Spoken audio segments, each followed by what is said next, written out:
в настоящее время здесь мы сортируем сливу, чернослив. После мойки это у нас бланширователь. Мы на пару бланшируем, стерилизуем продукт.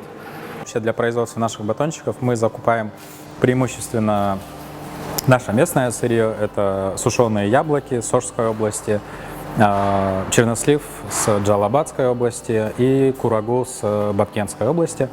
Ну, вот такого плана сырье, если, допустим, по яблокам брать, то примерно вот такие яблоки мы закупаем.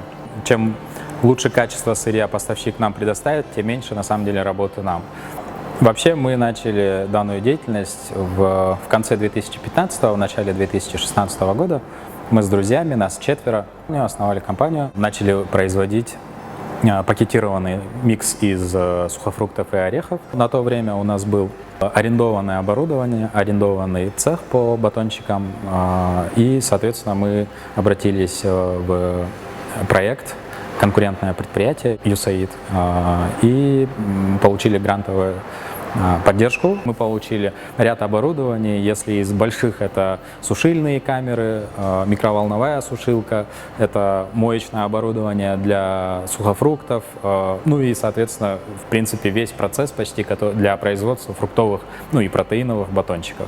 Это была колоссальная помощь на тот момент, потому что кроме затрат на оборудование необходимо закупать сырье, необходимо выплачивать заработную плату, аренду платить и так далее. То есть мы смогли где-то сэкономить на закупку оборудования, на модернизацию, расширение, и эти деньги направить уже на оборотные средства.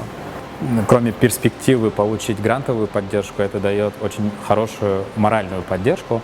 Ты начинаешь еще больше верить в свои силы, ты начинаешь видеть, что ты можешь очень быстро развить свой бизнес. Если оглянуться назад и посмотреть, через что мы прошли вместе с USAID, то я думаю, вот у нас на это ушло, допустим, до текущего момента 6 лет. Без партнерства с USAID, наверное, у нас ушло бы лет 10, где-то так.